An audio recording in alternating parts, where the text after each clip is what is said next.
What's going on YouTube? Sean here, and welcome to another edition to After the Movie. Currently at my home right now. I just got done watching the new movie, well, sort of new. It came out end of last year, known as Rental Family, starring Brendan Fraser and a few other actors. I recognize three of them, actually. Two of them were in Monarch Legacy of Monsters. You had Keiko and Hiroshi Randa.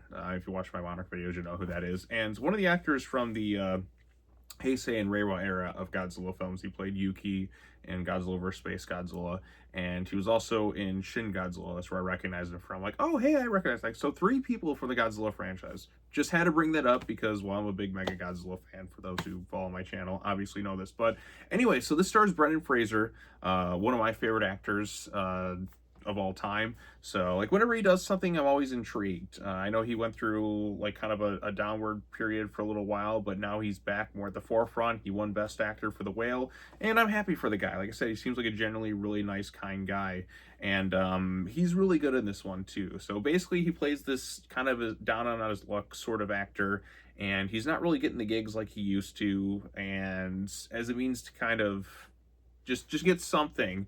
His agent kind of pushes him into doing something for an agency known as like a rental family agency. And basically what this is, and I guess this is a real concept in Japan, where they hire people to basically play like role play in real life. Now, a lot of it here is maybe you're playing the husband of somebody, like a father figure, or basically whatever you can kind of think of to kind of fit that mold. They try and think of a concept, but oftentimes a lot of people, like the people hiring them, know it's real, but there's others around them that don't know that these are like them playing a role. And it's interesting since he's an actor and he really has to kind of embody like these people. For instance, he'll be playing the husband at a wedding where he's a little bit nervous because like this is really off-putting to him because he's not really used to this concept. Or another one where he has to pretend to be a journalist to interview this actor that's kind of at the end of his ropes. Or another one where he's just hanging out with the guy to play video games. Or another one where he has to pretend to be the father of this little girl who is really resentful towards him, and also but she doesn't know that it's not actually his father. The mom pretends, goes along with it, like, okay, she hired him in the first place to pretend to be this girl's father so she can kind of get into a school, and there's a lot of resentment towards him.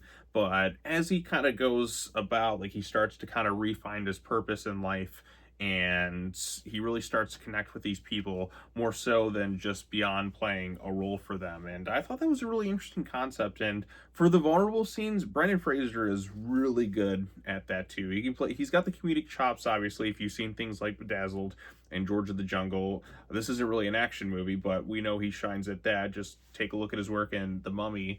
But Fraser's really good in this dramatic stuff. I mean, he's such a really good, versatile actor, and he really shines in this thing. Like, you really get to see this man really refine his purpose in life and kind of maybe take things a bit far in some ways compared to what the job has.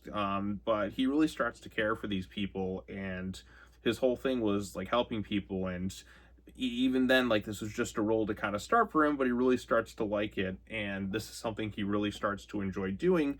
But it's also kind of hard for him to start to let go kind of towards the end, given the specifics of like where he was initially hired on as a job, but he really starts to kind of care for these people and wants to help them in ways. But also he has to kind of live with this lie because, again, they're a rental family. It's supposed to be kind of playing pretend, but you get really kind of into, I guess, the characters of it, and it's kind of hard to separate that. And this movie kind of also has themes of depression and loneliness and just their different means to kind of cope with it. And I thought it was really good. It's got some funny moments. It's got the dramatic moments.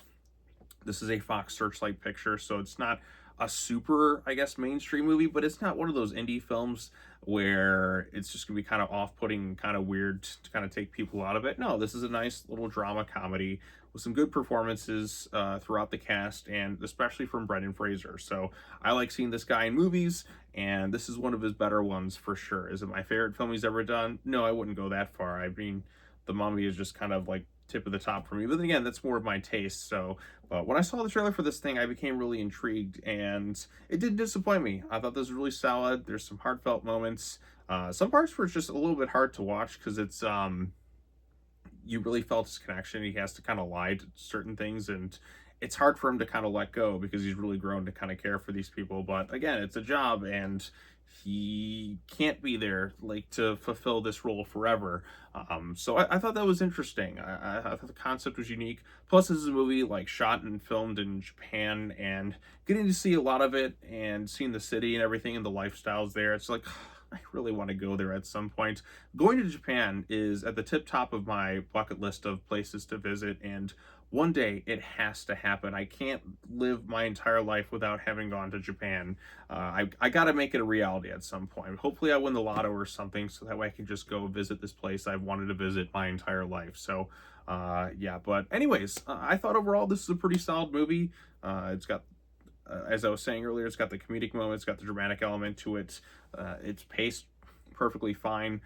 It's again, it's a nice little dramedy, because again, you get the heavier moments in there, but you also got some funny moments. Like, it's not a dour movie. It's actually a little bit uplifting in a lot of ways too, but also gets you in the feels in certain moments for sure. And again, Brendan Fraser is excellent in this thing from start to finish. He really plays his character quite well. So I hope he does more movies like this. I think this is a really good choice for him to kind of make after doing something so heavy that he did recently with The Whale, but he's also looking to come back to the Mummy franchise as well, which I'm most looking forward to. I've been waiting for Mummy 4 for, God, like almost 20 years at this point. So when he finally comes back as Rick O'Connell, it's going to be special for me. But anyways, I really enjoyed this one. I think it's pretty solid. You can check it out on streaming, rental, or wherever you may find it. This is something I really wanted to see last year, didn't get the chance to. And also, make sure you have subtitles on, because when I started watching the movie, the subtitles weren't on, and it's a multilingual film. A lot of sequences are in Japanese, but it's also like English. And when I started watching the movie, I was wondering, why am I not able to understand a good chunk of this?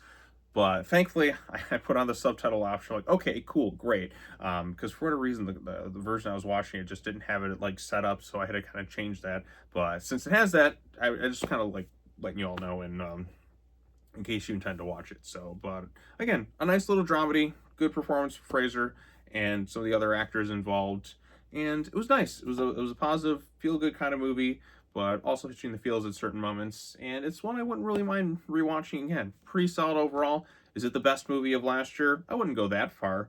It's not like one of a 10 out of 10 masterpiece or anything like that, but I thought it was a really solid film from start to finish. So it's a good performance anchored by the one and only Brendan Fraser. We're in the Renaissance, and good for that guy. He went through a lot of stuff, and he was always there to kind of entertain us as kids, and now he's doing the same thing as an adult. And I'm all for the Renaissance that's been going on the past couple of years, because I've always really liked Brendan Fraser, and I like to see him succeed and stuff. So there you go. But anyways, if you've seen Rental Family, what do you think of it? Let me know your thoughts in the comment section down below.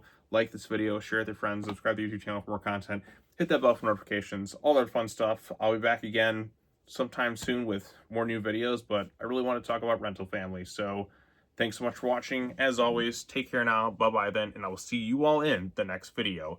Peace out.